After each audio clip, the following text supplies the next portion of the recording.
Dude, I did this so bad. We don't want to look like to your crew chief here. Yeah, we don't want to look like we're soft. Is it you or the car? Oh, yeah.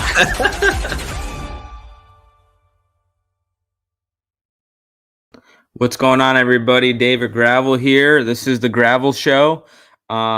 Really sorry to let you guys let down last week that we didn't have a show. Carter was in Japan, and I just needed a week off after PRI, shaking a lot of hands. Felt like I needed a little bit of a break, so it was good to recharge the batteries and be back here this week. We're going to maybe try to fit in a show next week, but obviously that Christmas week is a tough one. I'll be in Connecticut.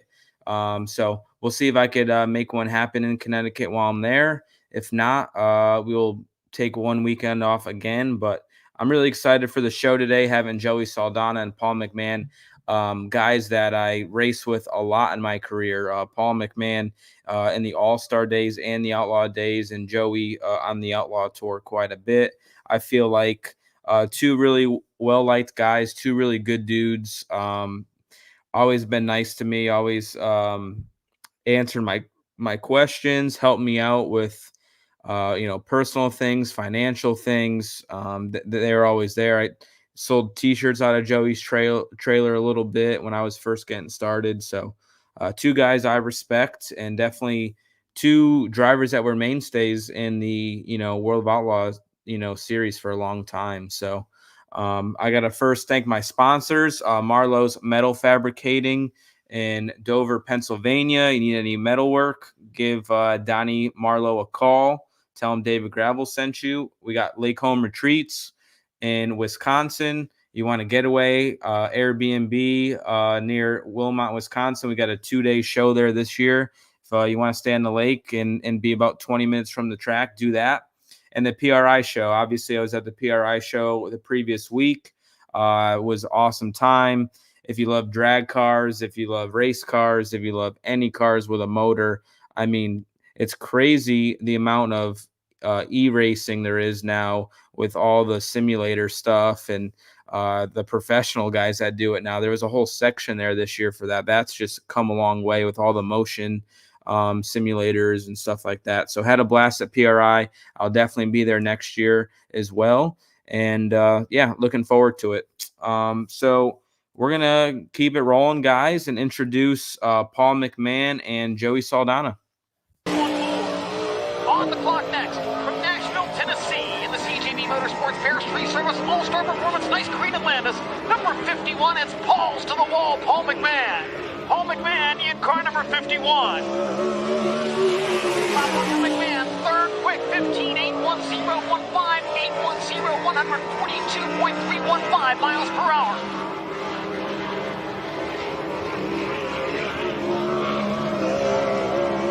Second lap time, Paul McMahan is quick time. How about this? A 15.461 at 145.527 miles per hour. Paul McMahan becomes the fastest man on dirt in a sprint car at 145 miles per hour. Back underway. Saldana on the cushion, Schatz down low. Saldana pulls away. Lasowski and Madsen side by side for third down the backstretch. Lasowski to the inside, going to try to slide up in front of the Madman. White flag waving, 1 lap to go. Saldana rides the cushion through 1 and 2. Shots through the bottom of the racetrack. Back straightaway for the final time. Joey Saldana will ride the cushion to his second World of Outlaws win of the season, with Donnie Schatz second, Danny Lasowski third, and Brad Sweet 19th to 4th. Climbing out of the car in victory lane for the second time this season and headed up top, Joey Saldana.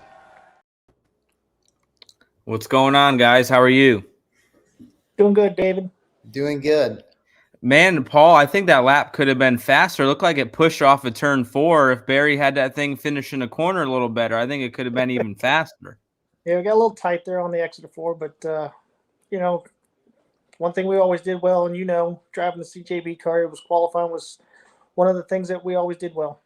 For sure. I think over your shoulder, you got the plaque there of the fastest lap, right? Yeah, Paul Kistler, it's on that side. Paul Kistler made us these cute cool. I don't even know whether it's a photograph all framed up that has a light behind it that lights it up, and gave it to us also. Yeah, it's pretty cool memory to have, and to be able to hang it on my wall in my office. It's crazy to me that we didn't break it at Bristol. I believe the second year we were there, it was colder in hell and wetter in hell, and like we still didn't even really come close. The average speeds weren't even close at Bristol to what they were at Rolling Wheels, which is insane to me. Rolling Wheels was such a big track, but it was really, really flat. But I think, Bristol's almost like too fast. There's so much drag with the banking and the wings. It's like we need almost to be freer, and maybe that's what Rolling Wheels did. It let the motors run better, and obviously 145. We've been fairly close at Volusia, but that's just insane how fast we got going there. I was there that night, probably in the Destiny car or the 89G back then, but I remember it rained, I believe, before that night, and it probably won't be broken, I don't think. Yeah, it's kind of, it was just one of them perfect storms, kind of like Volusia was for me also. It rained, and the air was just perfect, and Barry always has them motors ripping for qualifying, and when I did it at Volusia, I was with Justin Adams at KKR and Dennis Roth, so we always had good motors there also. So just a perfect storm for me, and was able to cut a couple good laps out those few times. For sure. And Joey, obviously that video there, it was hard to beat Donnie Schatz at Cedar Lake. I felt like for a long time he dominated that place. So to get a win at Cedar Lake, it took me finally till this year. I ran second like 7 or 8 times. That place is just a hard place to win at. Yeah, I love it. It's one of my favorite tracks. Definitely miss racing tracks like that where you run well at, but yeah. You're talking about races you won. I always think about the races I didn't win at, and that's the ones that frustrate me the most. And they still eat at me today. So, but yeah, you don't get to beat Donnie Schatz much. So it was a good run for us that night. Yeah, for sure. So I guess you guys are retired sprint car guys. We talked a little bit on what you guys do today, but what's a normal life of a retired sprint car guy? I know you guys both have jobs, and let me know whoever wants to go first what you guys do today. Joey's got a more exciting than I got, so I'll let him go. Well, yesterday I hauled a load of corn. It's pretty exciting. That's my gig during the winter and the harvest, hauling corn and beans, and then I build oil tanks on the side when I'm not doing that. And the oil tank deal was just something I did just to. When I quit racing, I didn't want to get out of racing, but I wanted to do something that was involved in racing to where I could feel like I still had a niche, that I wasn't totally out of racing. And John Godfrey, I don't know if you know John, he used to own Spike Chassis. Yep. And so I purchased that company from him. And then I think when I bought it from him, they were doing like 130, 150 oil tanks a year. And now we're doing like 500. I think we did 520 this year. So awesome. Definitely pretty cool. I think I said earlier, I don't do David Gravel's. Someday maybe I can do David Gravel's oil tanks, but right now I don't. But like Donnie Schatz runs Sheldon runs Macedo, Gio. We got a lot of guys on both sides of the fence now with the high limit and the outlaws. So definitely looking forward to what you guys are going to do this year. And I do have something riding along with you guys. So it's kind of cool for me to sit back and watch and pay attention. Yeah, if Brian Morrison's watching this, if you need a new oil tank, call Joey up. I do like the little Joey Saldana logo. I know it's Saldana products, but it's kind of your traditional little like bullet logo you have on there. It's like, what is it, laser etched into the powder coated black or anodized black?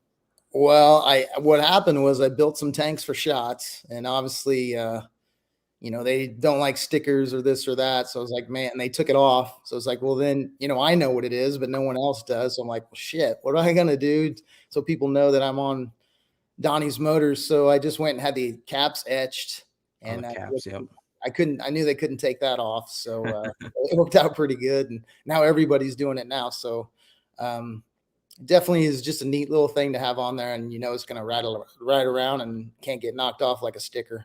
For sure. All right, Paul, what do you do today? What's your day-to-day job? My normal day is just a day at Quick Car Racing Products. answering phones, answering technical questions, building parts, just whatever needs to be done. It's a pretty cool job because like same with Joey. When I got done racing, I wanted to stay involved because it's what I'd done since I was 16 years old. So it's pretty much all I knew, and kind of fell into this job. And now I get to go to all sorts of different types of races with the late models, the modifieds, a lot of midget races, a lot of pavement races, just a lot of different types of race cars that I've never been around, and get to learn a lot about them. So it's a pretty cool job. It keeps me involved. I get to go to all the big sprint car races too, so I still get to come out to the big races and see all my buddies and hang out. And I don't miss the racing part whatsoever. I just miss the people that at the racetrack. Yeah, it's definitely a grind, right? You definitely want a break once in a while. You guys did it for 25 years. I'm sure you're like, all right, it's my time. But the quick car thing, obviously, me and you drove for the same team for quite a while with CJB Motorsports, and Barry had a really good relationship with the Lane family and Motor State and stuff. Is that kind of how that all happened? I remember we used to stay across the highway when we would race Hartford, I believe, and visit those guys. Did that relationship start back then, or have you known the Lane family way before then? I've known Doug way before I drove for CJB. Just got to know him better when I got with CJB. But actually how it ended up getting this job was when I was working at Destiny Motorsports. I was when Parker Price Miller came in to drive, he wanted them digital gauges. So I ordered the digital gauges for him, and they got drop shipped to us. And when I was doing my paperwork, it said Lebanon, Tennessee. And I lived in Tennessee for 15 years and had no clue where Lebanon, Tennessee was. Yeah. And it ended up being about 20 miles from my house. And then I found out, as part of the Motor State brand, and talked to Eddie Smith, and one thing led to another. And when I stepped away from Destiny Motorsports, I got a job there, and it just kind of worked out perfectly for me, and where I still get to stay involved. But like I said, I get to do a lot of different cool race cars also. For sure. So obviously you guys know there's a lot of shit going on in the sprint car world today. I feel like my career pretty similar to your guys. I feel like you guys cut your teeth with the All-Stars quite a bit, and you guys just didn't go and jump straight to the world of Outlaws. And I feel like that was more the traditional way. Is it sad for you guys to know like that the All-Stars isn't anything for this coming season? Like, to me, it is. What do you guys feel? Go ahead, Joe. I know you got I totally agree with you. I feel like I didn't come from a financially, backed team growing up. It was me and my dad racing, and I was given an opportunity to go race. And for me, being from Indiana, it's not like California or Pennsylvania, or even like right now, Iowa, with what they got going on. It's a good little gig there with Huset's, Jackson, and Knoxville. But for us, or at least for me, I'm speaking for me, if it wasn't for the All-Stars and having that ability to go race various different tracks against Hall of Fame drivers, just getting that experience and learning, still getting my ass kicked when I went to the Outlaws for the first time, but the All-Stars definitely enlightened me on what to expect and learn the ropes and prepare myself for what I really wanted to do, and that was be an outlaw driver. I only got to run the All-Stars for 3 years, but I feel like I accomplished a lot there, and that definitely paved the way for me to have an 18-year career with the Outlaws. And I don't know what we're going to do. I do think there's drivers out there that need that's something to teach them how to race the out. You can't just jump into the Outlaws and be competitive, or Highland, whatever this is now. It's too professional series, racing for a lot of money, that young kids can't just go in there and learn. There is some young kids out there with the ability and the money to do it, but Joey Saldana couldn't do it. My dad was not going to give away every bit of money he made racing for me to be a race car driver. So it was, go learn the ropes, get a job, and be a driver. And that's the way I did it. That's the way we all three did it. And that's the way it is. But obviously today's changing. We don't know. Hopefully they look into that and they build a series around trying to get people an edge to race competitively against professionals like yourself for really good money. Because my son races, and I don't foresee him just jumping in a high limit race or an outlaw race beating David Gravel or Brad Sweet. He's going to I be try to talk him into it all the time. Dave. I try he's my damnedest to get him to go. He's going to be in a B main, and he's going to get the shit knocked out of him. And you don't want that at a young age. You want to learn. I mean, like for me, I had a year with the All-Stars. I won 18 races. I felt like I was King Kong. And then I go to the Outlaws and I just get the shit knocked out of me. But it made me learn what I needed to compete and be a fixture with the Outlaws for 18 years. And I don't know. I'm kind of scared about that. But I mean, you look at racing in general and they're not doing it the way that I did it growing up. So that's kind of why I pushed my son going to college and just getting something that you have to fall back on. You can always be a professional race car driver, but you do not want to go through a life of you relying on, I mean, Paul can vouch for this, paying your insurance and your mortgage on the pay window at the end of the night. It's just really, really tough. And it's awesome. I am so happy for Sprintcar Racing that we're seeing races pay what they should. I think we've seen it. It just hasn't excelled like we had hoped. But I mean, everything I have today and everything that I've invested in is because of racing, from my dad to myself. So racing's done so much for me. I just hope everybody that is a part of it today can take away from it and not, invest that money and, realize that, you only do racing for a short time. For me, I felt like I retired pretty young. So, I mean, how old were you? I mean, for me, my last year on the Outlaw Tour was Dennis Roth, 2016. So, mid 40s, 45 to me is pretty young to just retire. Yeah. I tried to race, but I knew my heart wasn't in it and I didn't need to do it. And then I'm like, dude, I just need to get out of this. But luckily, like I said, I was able to invest some money and then not rely on the pay window. And I think a lot of guys, if you look at, when they lose that pay window, it's hard and it's hard to sit back and not want to be a race car driver anymore because, that's the only way you've ever made a living and that's all and it's just hard to sit back and especially now when you guys are racing for some pretty crazy money. I wish it was 2007 or 2009 all over again, but it's not. How about you, Paul? That was one thing I wish they would have kept was the All-Stars because it's just a feeder series in my mind. It's the way we all came up and about was going that way. I was hoping they would do something to keep it going, and to lose the All-Star name is sad to me. I mean, it was the first traveling series in the country, Yep. and for it just to go away was sad. And, I understand what they're doing.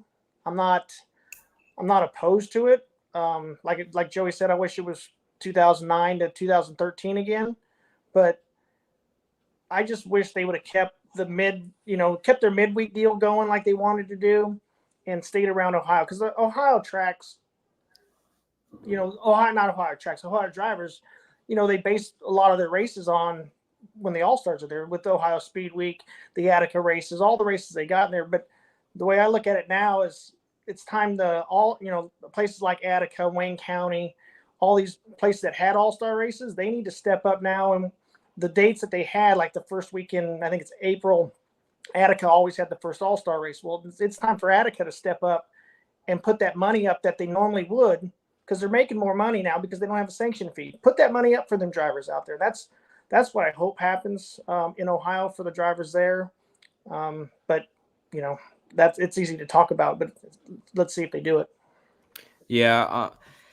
I truly think that eventually maybe they'll sell off the All-Stars and it can maybe be revitalized. But obviously there's going to be a year here where everybody's going to find out where their place is. This Maverick series might be something, it might not. I feel like the Fast series has a big opportunity to create something. And if they're the one that's going to be controlling Ohio Speed Week now, I feel like that there's a lot of opportunity. But I had a kid call me yesterday. he ran the Fast Series this past year, and he was like, for sure, he wanted to go All-Star racing next year. And when the All-Stars went away, he's like, man, should I race the World of Outlaws? And I'm like, what's your experience level? And he's like, well, I ran 40 410 races last year, and I won a couple local races and a couple fast races. And I just strongly advised him not to go jump out and do the World of Outlaw Tour. I mean, if I could redo my career again, we would have saved our team so much money trying to go all-star racing when we weren't prepared, and did it with a family team and no hired mechanics. We blew up a lot of motors, made a lot of mistakes, and stuff that was preventative. So like somebody like Clyde Knipp, right? Such a good kid. And he went out blind to the World of Outlaw Tour and spent a lot of money in a short time. And then his career was over because they did everything they could just to make it that first year.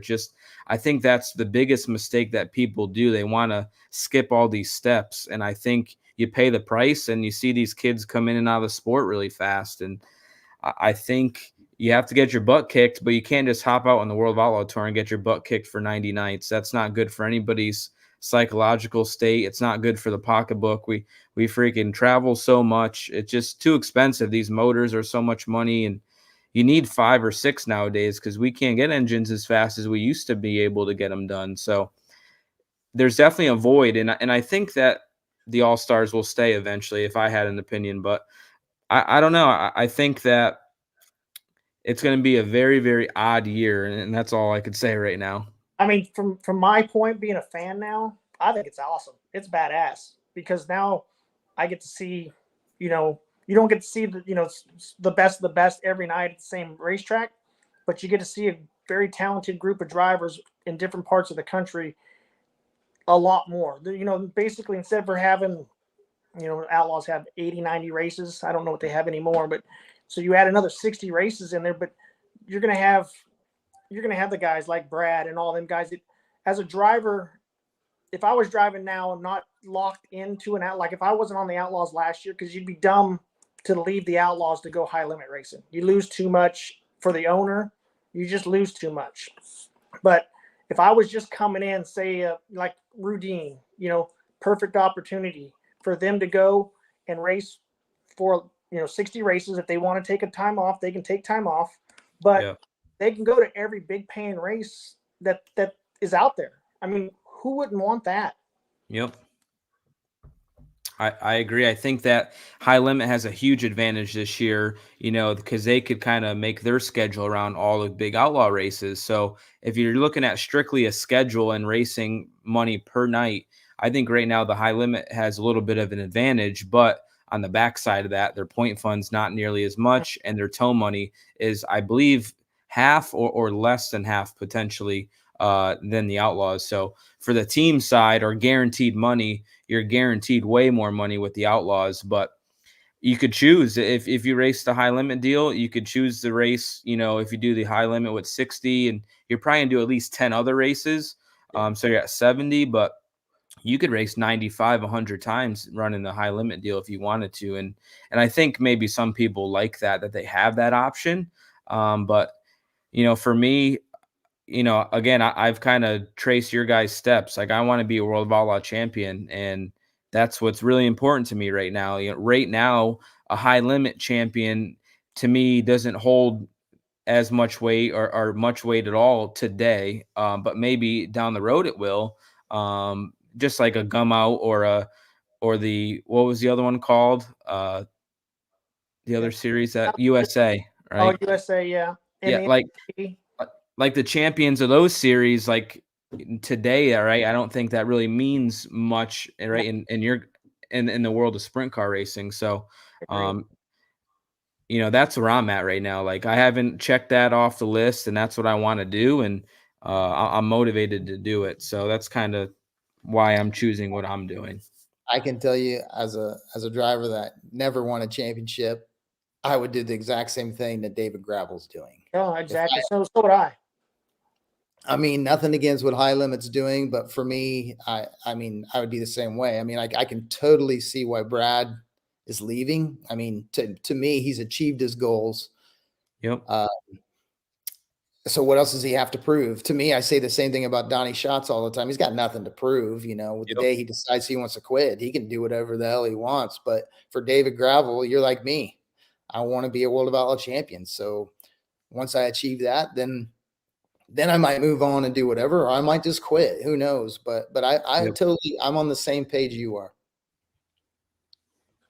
Good deal.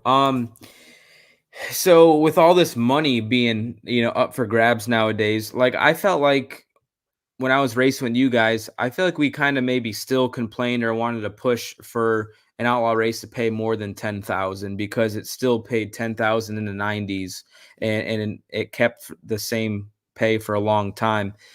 Do you guys feel that way? Did you feel like finally the base purse structure this year is going up? I think it's not 20%, but like 17% it's going up. Do you feel like it's been needed for a long time, or do you think the time is right? Like, what's your guys' opinion on that?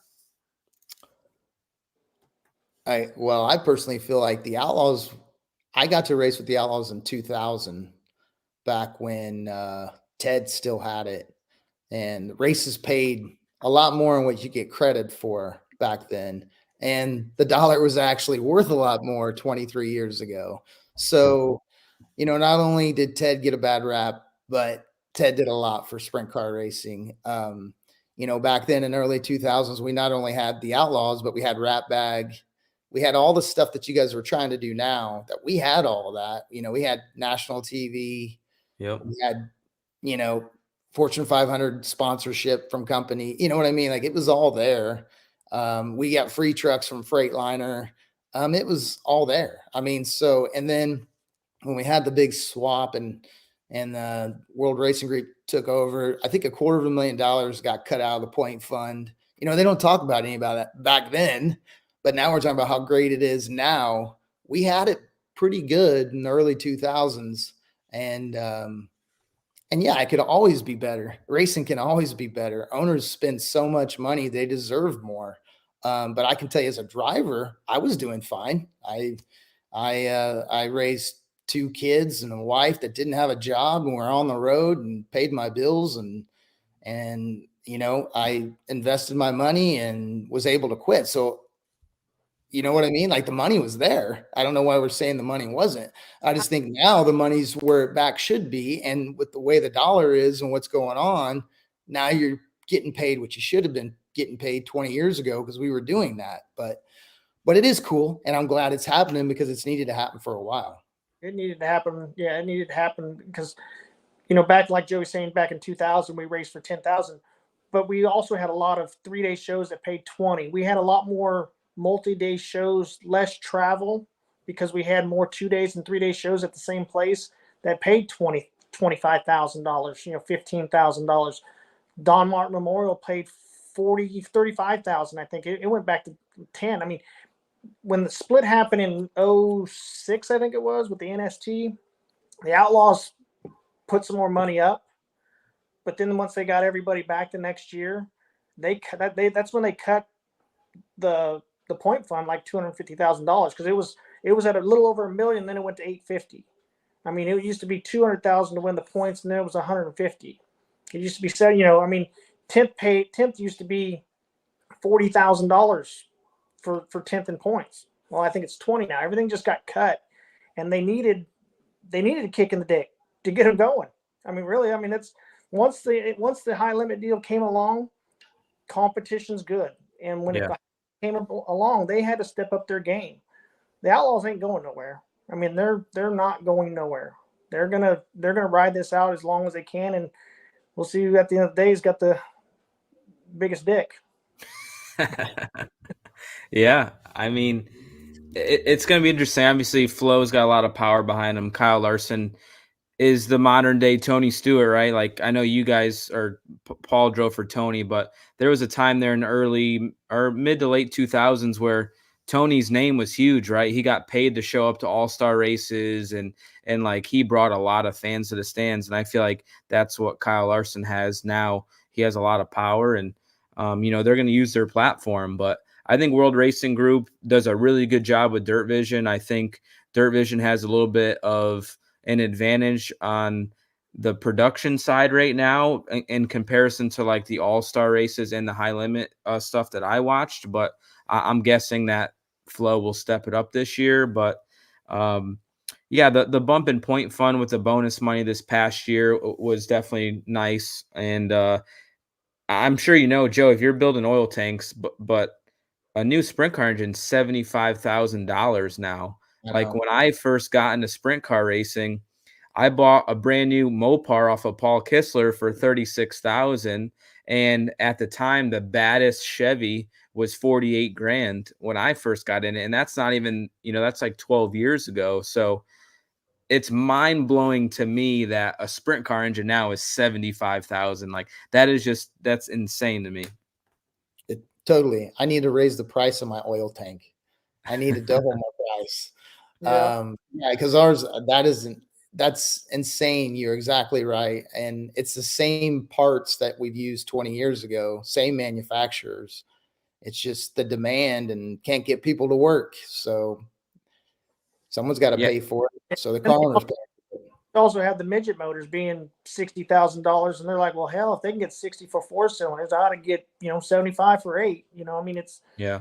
that's what it basically boils down to. It's I mean, not really, but I mean, like Joey said, supply and demand's the biggest reason. But when somebody once you can charge more, you're never going to go back up. Yeah, well, everything's gone up, obviously, right? When you can't get, certain parts, right, and people are going to jack prices up and stuff like that, and just cost of living's up. You got to pay your employees more. I'm sure all the material costs more nowadays, and the inflation rate through COVID was insane, and people had money then, and seems like people don't have money now, and that's I think the influx of money is really needed because all the people that you guys race for, except for Roth and CJB and KKR, like everybody else you guys drove for, probably are out of the sport. Right? We've lost so many car owners. I guess Brian Grove still races and Book does and stuff like that, but it's like we've lost so many damn car owners, and a lot of them were good over the years, and it's just a shame of the car owners that we don't have in Pennsylvania, that we don't have in Knoxville anymore, or on the Outlaw Tour. It's so many family deals. Like the amount of teams that are actually out there that hire sprint car drivers is, I feel like, way less today than it was when you guys raced. Yeah, you're very lucky to be where you're at, because there's not many teams that hire drivers anymore. It's basically they want you to bring your checkbook and pay for it now. I mean, it's getting to be Keith Kuntz, like Keith Kuntz Motorsports. Everybody wants to just write a check and I'll race you. And I was fortunate that I never had to do that, but man, it's very slim, because back when me and Joey raced, I mean, when we first started out there, you lose a ride on Monday, you'd have another one by Wednesday usually, and keep on going, and because there were so many others out there. But nowadays, man, you lose a ride, you're in shit out of luck.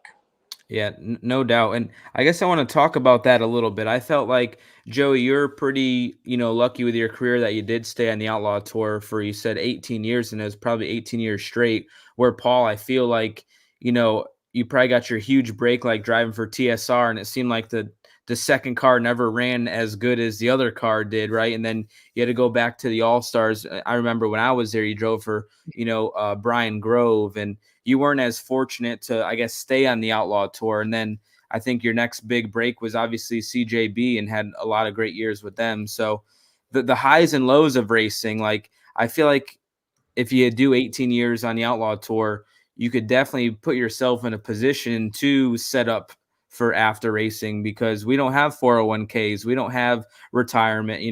We pay our taxes at the end of the year. Like, you got to be smart with your money. And now I'm having a family and raising kids and have a mortgage and know what that's like nowadays.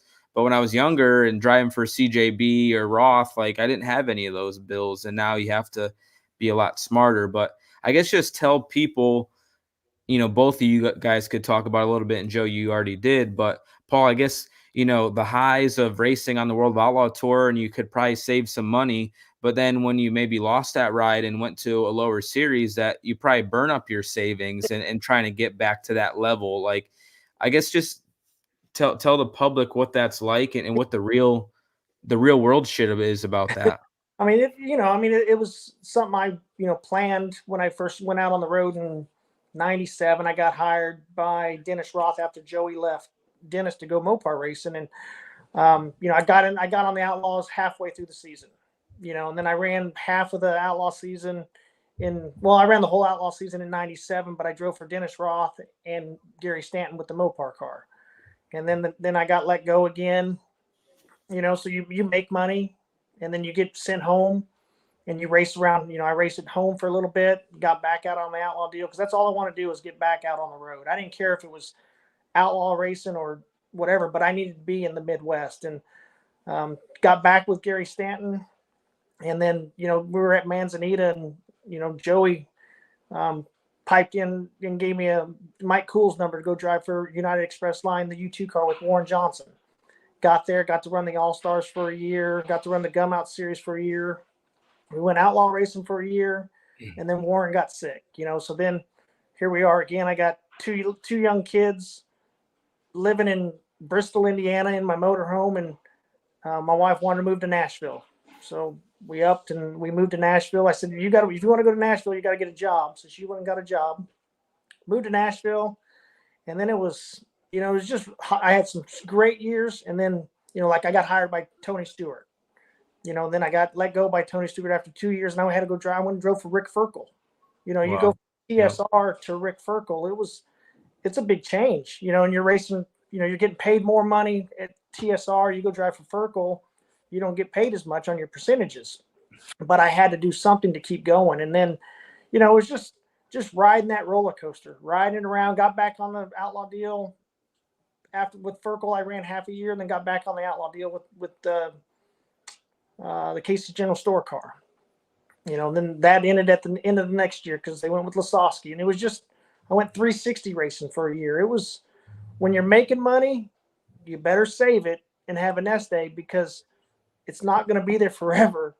And that nest egg goes away and then it comes back. So you just got to, never spend more than never spend more than you can make because one day it won't be there. And, I was fortunate enough. I was saved enough money, was able to put both my kids through college. Braden wasted a lot of college money, but he made it through finally. But, it's just one of them deals. You just got to ride it out. And if it's what you want to do and it's, you have the passion for it, you just ride it out and keep putting yourself in the best position you can to get back where you want to be. Got anything to say, Joey, at all? I'm just, I think Paul's road was way harder than mine. I mean, I was very fortunate. I did go from the All-Stars to the Outlaws, and then I lost my deal and had to go back to the All-Stars to work my way back to the Outlaws. But I didn't have to go through the road and the toughness as Paul did. And then luckily when I got back to the Outlaws, it was pretty solid for me till the end of the road. And after Dennis Roth was 16 and 17, but it was still challenging. I mean, until I got at KKR, it was like you got 2 good years and then you were done. You got 2 good years and then you were done. And then luckily I got hooked up with Casey, and I had 7 years, and that's what actually put me on the map, and that's what turned me into a serious contender at the outlaw level. In my career, the 7 years there is the reason why I got 4 more years after, was because how well I ran there.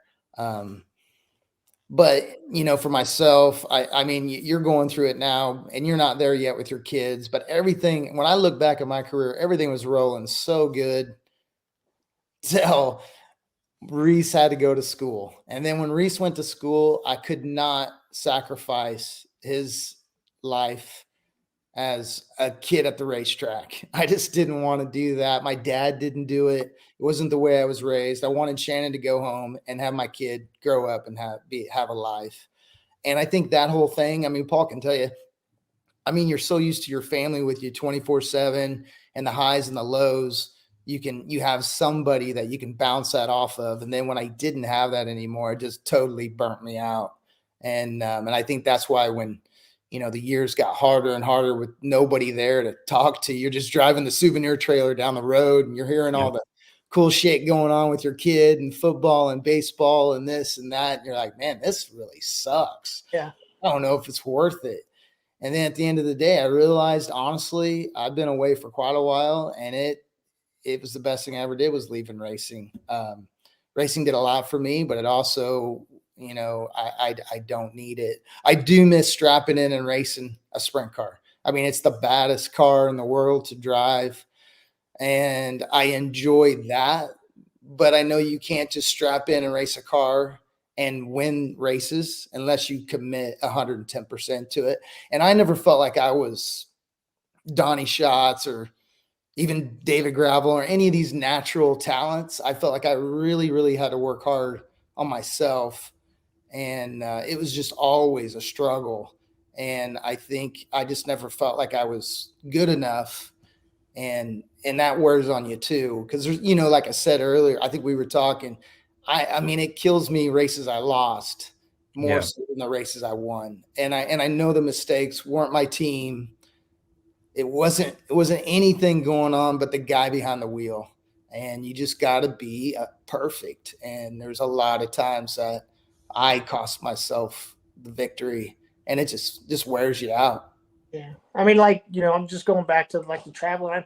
I remember when Braden went to school for the first time, I won my first World of Outlaw race. That's when I finally thought, okay, I'm an outlaw now. I won a race. And I climbed in my motorhome, and I was literally by myself and just drive down the road and just like, this sucks. Yeah. It got to where Jan and Shannon are, best friends. And it got finally where they weren't out on the road no more. Then hell, me and Joey drove together probably for 3 solid years, and you miss so much, and you miss your kids growing up. I was very fortunate, but my kids and my wife are the one that gave up everything so I can go do my dream, and now I got 2 grandkids now. I mean, Carter and Carson, they're out here playing football and soccer, and I get to do that stuff now. And those are the things I've missed, and I'm not going to miss anymore. Yeah, I think that's the huge advantage Donnie Schatz had for all those years, right? Having his own plane is he could kind of live both lives, still if he wanted to run a business or be part of the family business and be a sprint car driver, he was able to do that. And I think, mentally, obviously, I fly home as much as I can. Jill's never lived on the road with me, and we never did the motorhome thing.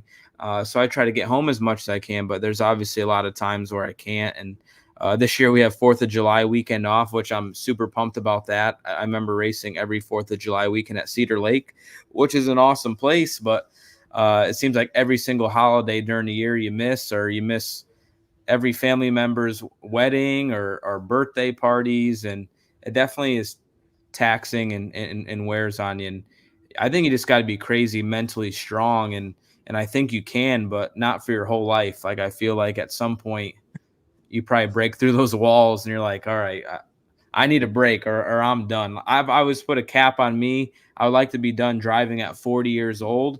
And maybe when I get there, it's going to be hard to say no or walk away. But, I can tell you, my dad said the same thing, but he did retire at 40. And then when I got to 40, I was like, holy shit, 40 is pretty damn young, man. I don't know if I can do this. And I mean, so hopefully for you do what you want to do and you do it on your terms, because I think that's the coolest part if you can do that. Yeah. I mean, it was like I put when I did it, I said I was going to race. I wanted to race off 50. I hoped I could do it for 25 years. I had a goal when I first got out. I said, if I don't hit the Outlaws by the time I'm 25, I'm going to quit. Thank God that when I was 25, I got my first Outlaw ride.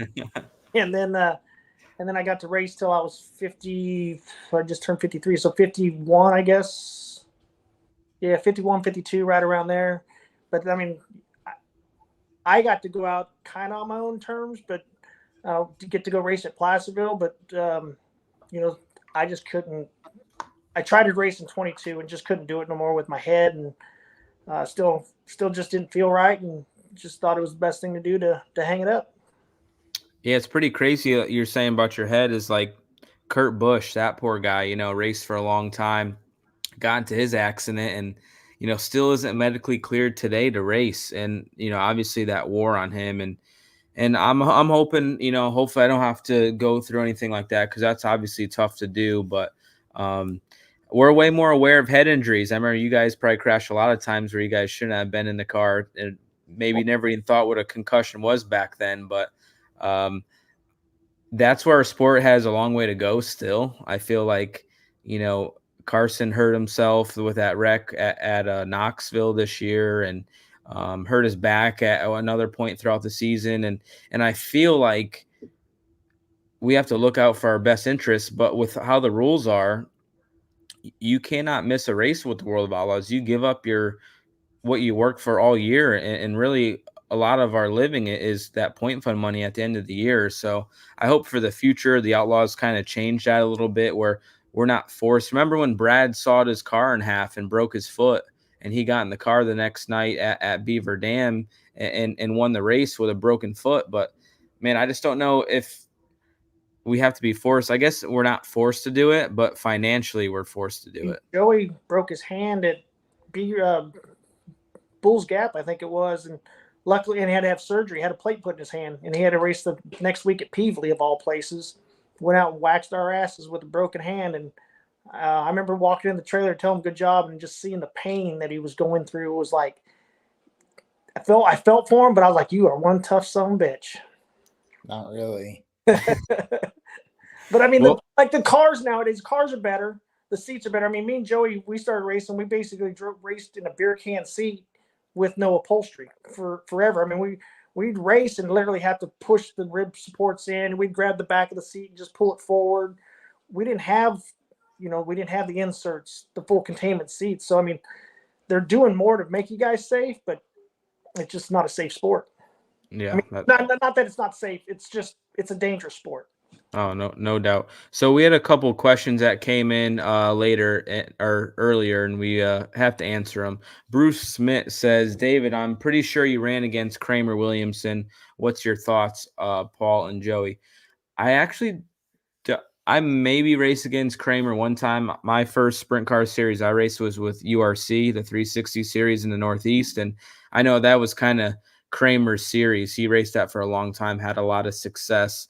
I maybe only talked to him once or twice, but very high and well-respected guy in the Northeast in sprint car racing. And, his kids are awesome. And I have nothing bad to say about him, but I don't have a lot to say about him. It was obviously before my time and didn't get to interact with him much, but maybe you guys did. I got to meet him a few times, never got to race with him. I got to work with his son a lot when I got with Tom Book. Curtis was my crew guy for 3 years that I was with Bookie. So got to hear a lot of stories about Kramer. The one time I had the opportunity to work with him, I was going to Australia, and he was the crew chief on the car. And right before I got there, he had to come home for some family emergency. So never really got to hang out with him. Got to share some stories with him at the racetrack, but other than that, not a whole lot of interaction with him. Well, actually, back in the early 2000s, he used to build all my front axles. Okay. Well, he used to build Chessons, and he started building mine. So he used to build like a Ben Cook type of guy, built crazy, really nice stuff. So he built all my front axles, and always had a respect for him because he raced with my dad. And, like, say the tip machine and tool car my dad was in, or Kramer was in, whatever. But I mean, so I knew him and knew of his stature as a professional race car driver. So I always wanted his helmet. So I did get Kramer's helmet. He gave it to me before he passed away. So that was pretty cool to get it. But Kramer I never personally got to race with him, but my dad did. And he definitely something I looked up to. People are commenting on here, Paul. Are you drinking Pacifico beer? People want to know. Yeah, that's a Pacifico. It's my just thinking about being in Mexico, so I thought I'd have a Mexican beer. Yeah, I feel like the Gomez family kind of forced me a little bit to have you guys on. They put some recommendations in. I know they've been like vacation with you for a long time, but they're a great family. I love those guys. I'm sure they're all tuned in and watching. They're all their buddies, but They're good people and they're always smiling. Yep, they are good people, great people. We got another one here. Corey Dunn says, Paul, Schatz recently said in an interview on Dirt Vision that racing you for the Rookie of the Year 97 and winning is one of his proudest accomplishments. How does that make you feel hearing that? I mean, it's a cool, to have Donnie Schatz. I mean, the guy's one of the greatest of all time to drive a race car, and to have him say that is very humbling to me. When I was younger and Donnie was younger, we didn't see eye to eye very well. Not that we weren't enemies, but we weren't buddies. And the longer I raced with him, the more I got to know him. He's a really good dude, and for him to say that is very cool. So, everybody's talking about natural ability and you had to work hard for it or harder than others. From what I was told, Donnie was not very good early on in his career. Is that true or not? Or did he maybe start the Outlaws too early? Or do you think he had that natural ability from day one? I think he did. I mean, it's something, he didn't really get to show it because he was, they were learning. I mean, Donnie didn't have a crew chief coming along with him all the time, and he was just trying to figure this out on his own, basically. And then when they got with Kenny Woodruff, you just saw the next level of Donnie Schatz when it started. When him and Woodruff got together, everything just clicked for him. And he's very smart, very intelligent, probably one of the smartest racers I've raced against. Just knowing where to be on the racetrack. I mean, he baits you. He baits you to do things. He'll run in and you'll be running the top, and he'll just show his nose at the bottom in 2 or 3 laps and knows it's not faster, but you'll switch lanes just because it's Donnie Schatz and it must be better down there. So you go down there and he'll rip around the top and drive by you. He was very smart, very meticulous on doing things in the race car, and he can manipulate the race car as good as anybody. I do feel that Donnie got the thing that every driver needs, especially growing up and learning the ropes, is he got time. He got a lot of time with a lot of good crew chiefs, or keeping the same crew chief or his core around him for a long time. And if you look at everybody that's successful, as yourself, David Gravel and Cody Jacobs, anybody that's successful in sprint car racing or any racing, it's time. And Donnie was given that, given a lot of time, and it made him excel. And when he did figure it out, he became an animal in a sprint car. But he was given something that a lot of us don't get, and that's time. And he's definitely utilized that, and that's why he's who he is. But as you know, I mean, I think you can vouch for that. I mean, we're always trying to strive for the owner to keep us together as a unit. Things get tough, keep them together, because that's what makes you better in the long haul. And anybody that's successful, especially sprint car racing, it's that notebook and your time together, learning each other. And then, dude, you do wonderful things on the racetrack. And I think that's what Donnie got that I don't think Paul enlightened to, is the fact that he got something that I know Paul didn't get. Paul didn't get a lengthy time with a great crew chief or, a great car and the financial backing for any, say 2 years and you're done. If you can keep that going continuously, you're going to be pretty good. And if you look at Donnie's career, I mean, he's only driven for his dad and Tony Stewart. He's never had to fight, owner after owner after owner, proving himself. Now he's earned that right. I'm not saying any different. He's earned the right to be who he is and be a guy that got to drive 30 plus years for 2 people. But I mean, I can't say I've driven for 6 people in 1 year. So I've driven 30 people in 2 years. I trust me, I am in awe when I watch him. And he's incredible. He's the guy that I felt like was my nemesis. I mean, I feel like, shit, if Donnie Schatz wasn't around, I'd be a totally different person in the stats. But Donnie Schatz has ruined it for me, but he made me earn everything I got, and I respect that. So, but I do think that he got something that we're all striving for, and that's that time and the patience to get to that level. Yeah, and I could attest to that. Starting out, my first opportunity was with Dennis Roth, kind of like the same with you guys. And I never got a full season in the Roth car. I started halfway through and filled in for TK. And then the following season, I got fired right before Devil's Bowl after the first West Coast swing. And then I had to finish the season with Destiny Motorsports in the middle of the year. And Delansky got fired and swapped with him and, drove Rod Tyner's car. And then, finally – my first season ever with the World of Outlaws that I ran a full season with one team was CJB Motorsports. I was Rookie of the Year in 2013, and that was, I believe, 2015 was my first year. So it took me 2 or 3 seasons to run the full year with one car. 16, I remember. Oh, 16? Okay, 16. Yeah, 16, 17, 18. Okay, yeah.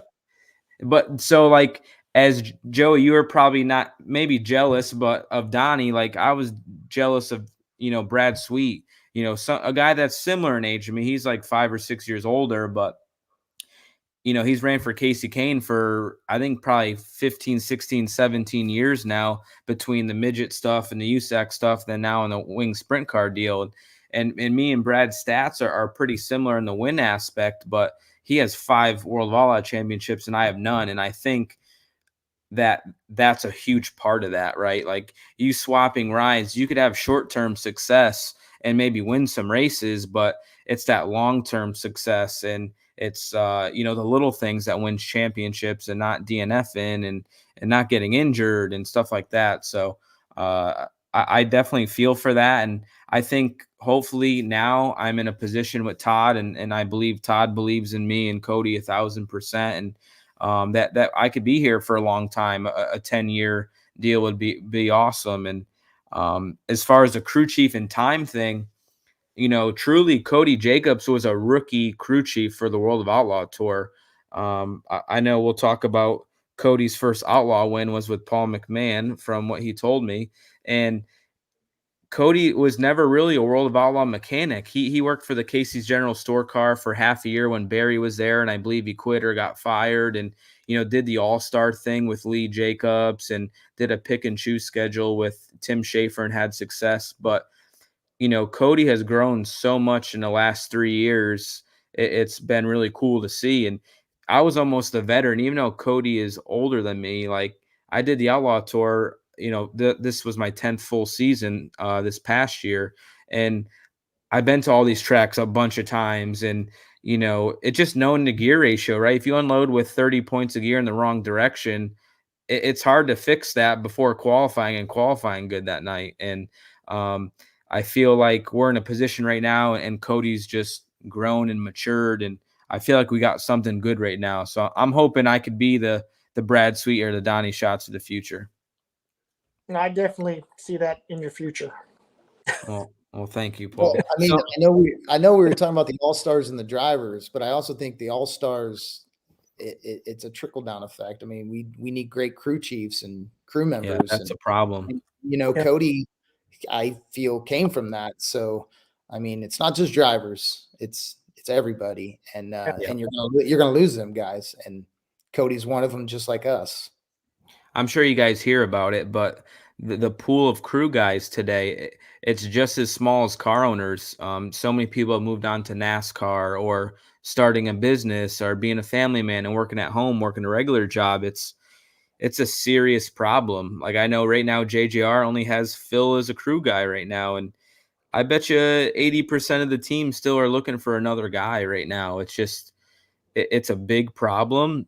And it seems like back in the day, people would work for less money and not care. And then I feel like people are definitely more aware of taking care of their financials and themselves where, shoot, people would kill to be a World of Outlaw mechanic and work for $300 a week cash, you know what I mean? And sleep in the trailer where nowadays, tire guys are getting $800 to $1,000 and they better be in nice hotel rooms and all these things. So, our sport is definitely changing. And I think it's maybe just because it's going up and up and up, which I guess isn't a bad thing, but our sport has changed a lot since even you guys been racing.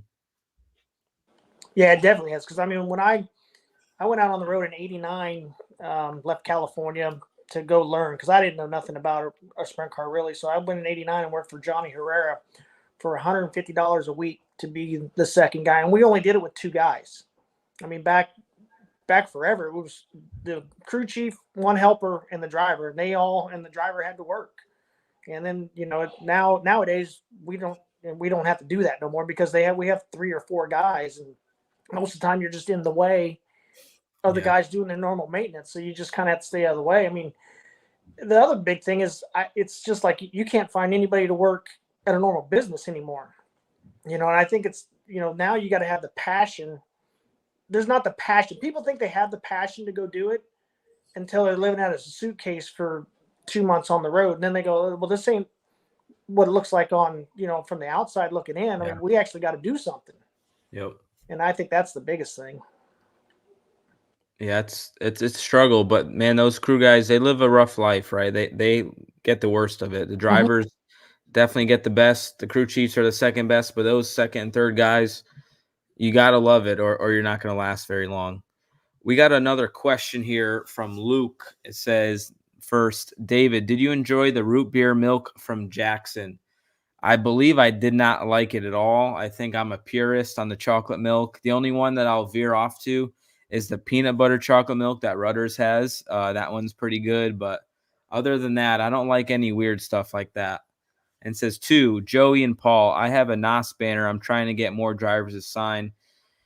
Can I send it? Can I send you the banner, or where can I find you at Knoxville? I'll be at Knoxville at the Nationals. Joey, you I won't be there. If he's a big race fan, I'm sure at some point he's going to be in Indiana. He needs to stop over at Saldana Racing Products and get it signed there. Yeah, I mean, if he's coming through Indiana, I'll be around, but I doubt I'll be at the Knoxville Nationals. So, what's the deal? Where was Cody's first outlaw win? That was in Book's car with you, Paul? Yep, Book's car at Rolling Wheels. It was. Yeah, it was probably one of the funniest, craziest stories ever, to go do it. I mean, Tom broke his big toe and had a pin put in it on like Wednesday, or no, on Monday. We're racing Rolling Wheels either Tuesday or Wednesday. It was just me and Cody, so neither one of us could drive the truck. So Tom gets on Facebook and asks for somebody with a CDL driver's license. I wake up in the next morning to get ready to leave, and I walk out of my bedroom at the apartment, and there's 3 people sleeping on the floor. 4 people. Yeah, three guys and 1 girl sleeping on the floor of Tom's apartment that he has above the shop. And I don't know who these people are. Next thing you know, Tom tells me that's my truck driver. That's when I met Danny Massey. Okay, yeah. And we went to Rolling Wheels, and we literally got there, and we had 1 spare left rear, 1 spare right rear, 1 front tire. We didn't have a front axle, no spare parts. And Carlton said, take your stuff to the infield. And we're like, we don't got nothing. I told Cody and the boys to go up in the stands and have a beer. And if whatever happens, don't worry about it. If we get a flat, we're done. We ended up winning that race. And I pulled up to the scales, and Carlton told me to have my guys push me over to victory lane. And I didn't have no guys to push me to victory lane because we didn't have a 4-wheeler or nothing. So somebody pushed me to victory lane. We had her, did our thing, got done, driving out. And all of a sudden, Danny Massey calls me on the phone and says, hey, you guys just hit a toolbox. And like, we didn't hit no toolbox, but we'll pull over. Me and Cody had a few beers by then. So we had to pee anyway. So we pull over, and I get out of the side of the truck, and the side door of the trailer swinging back and forth.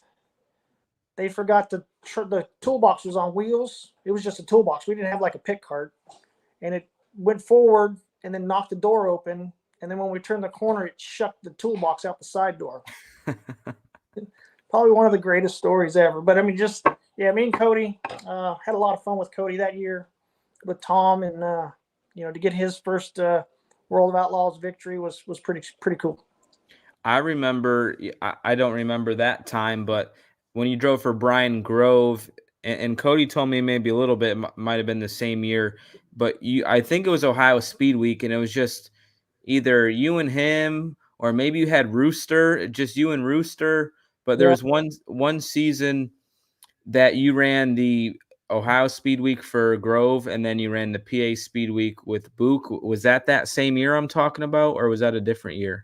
Same year. I won the outlaw race there. Hell, I went to Florida. We went to Georgia first, and then we drove down to Florida to go run Volusia. Brian had to go home to go to work, so I drove the truck and trailer by myself. Went to the races by myself, and found two guys that I bought pit passes just to push me up to the push lane. I mean, I sucked all week, but I wasn't going to miss the races. Yeah, that's cool. That's cool. Are you proud of Cody for how far he's come? Like, obviously, you knew how fiery and hot-headed he was as a younger kid, and he's still fiery today. But I mean, I think it's pretty cool. A guy that probably dreamed to be where he's at now, but to it all come full circle. Yeah, I mean, it's very cool. I mean, whenever you guys win or win the big races, I always text them, tell them congrats and everything. Me and Cody, we got a special bond, just because I basically gave him his first shot at being a crew chief on the road. I mean, I wouldn't say I made I wasn't the one that got him to where he's at, but I gave him an opportunity to come with me because we just got along. And I was worried when he first came with me. I was like, man, we might be in a fist fight every night. But Yeah. He's calmed down a lot from what he was when he was really young, and he still has the passion for it, and that's what brings the fire out in him. But it's very cool to see. It's cool to see a lot of these younger guys that are getting that opportunity to go do that and to be an outlaw crew chief and win races. Yeah, isn't it weird for you guys? You've been in the sport so long. Eric Prutzman was always, maybe just a shot guy at TSR, or he was bouncing around and did this or that, and now he's a five-time, World of Outlaw crew chief. It's pretty wild, and you've seen it from the beginning of these guys as kids to now where they are today. Joey, no more on that one. Actually, Eric was my crew chief at Roth. That was his first crew chiefing opportunity, right? Yeah, and I think he hated me. Didn't want nothing to do with me. He doesn't talk. He's so quiet. But that's Roth. Who knows? I was lucky enough to drive for Roth for 3 years, but not 3 consecutive years. But Dennis is always been with me. Yeah, but I mean, for me, Dennis is like Paul. If it wasn't for Dennis Roth, you would have never got your opportunity on the outlaw level. So Dennis did a lot there. And I always felt like, well, man, he hated me, and then he hired me again, and then he got rid of me, but then he hired me again. So he's like, he must really like me, or he wouldn't keep hiring me. But yeah, Eric was my crew chief. We actually had a really good year going, and then it just took a shit. But I got fired anyway. I think we won 6 races, finished 5th in the points, and got fired. So that's when you realize, man, dude, I've busted my ass, get fired. I don't know if I really want to do this much longer. So. I won 5 races, finished 4th in points, and got fired. So yeah, Roth, I don't know if Dennis ever said to you guys, but like he fired me and they got off the road shortly after that. But, Dennis like, man, that was a big mistake firing you. Like he always owned up to his mistakes, I feel. And he's just such like a short-term guy and just didn't have the patience back then. But, he was still always really nice to me after the fact. And if it wasn't for, me getting in the Roth ride, I wouldn't be where I am today. I was driving the Phoenix Racing 59 car, was going to do a pick and choose schedule with Bonsai. And we had 2 motors and, we weren't going to be able to do all the cool stuff, but, TK getting booed out of the ride and me getting in that car and winning my first 2 out of 4 races. It was like, boom, like that was my break. That was my chance to put me on the scene. And, definitely appreciate everything he's done for the sport. But I wonder the success he could have had if he had the TSR mentality of keeping us like, why did Lasowski break up? Like Roth and Lasowski had a bunch of success back in the day, right? Like, and then I know that wasn't the end of the career. Danny was just trying to get some more money from Tony. So he figured I'll go drive for Tony and make more money. So that's why he left Dennis. That's No, what I. Dennis Roth is the only guy that ever fired Carl Kinzer. That's what I thought. Didn't he end Mark or Carl Kinzer's career? Wasn't their last car? That's where their last car was, yeah. Yeah, that's what I thought. That's what I thought. It was just a one and done, right? They started on the outlaw deal at the beginning of the year or halfway through the year or something like that, and it wasn't. But they always did, the 2-car thing. And I think when they canned the 2 cars I think we were at Calistoga. I think that's when everything kind of shit the bed. Yep, I gotcha. We got more questions rolling in for Joey and Paul. Do any modern drivers remind you of drivers in your day? What are your thoughts on the level of driver competition then versus today? Yeah. Wow. Well, I think what pisses me off more than anything is you hear how, nothing against you, David, but how great everybody is today. I think I drove against some great guys. I think Steve Kinzer was pretty damn good, and Sammy Swindell was pretty good, and Jack Hodenshield and Andy Hillenberg and Stevie Smith and Jeff Swindell and Johnny Herrera. Them guys are pretty good. I mean, I don't know, but I think guess they weren't that good. But the biggest thing is you hear more about it with the social media now, that people become, like Ryan Timms, like was it last year? Oh my God, this kid's the next thing to Kyle Larson, and you just hear about so much more, so fast. A lot of hype for a lot of people. When I was growing up, and Joey the same way, if you didn't get Speed Sport or Racing Wheels the following Friday, you didn't know what happened last week. Yeah, I had Area Auto on my side of the country, and if we didn't have Area Auto, we didn't know either. Yeah, and I mean, I think that's the biggest thing is just people get more, more notoriety now because we have the Kyle Larson, because so you have more fans looking at it, and all they know is what's happening in the last 2 years. They don't know what happened back in the 80s and the 90s when Steve and Sammy and Wolfie were going at it for so long, and they don't know the history of our sport. So all they know is what they see right now. Yeah, I can't talk about the days of, I guess the World of Outlaw game, right? 2002, right? I felt like probably around that era when you said a lot of the influx of money was there, that looked like the Outlaws were pretty tough then. When I first started, like in my 89G days, you had the big game cars with Delansky and Sammy. They were winning a lot of races then.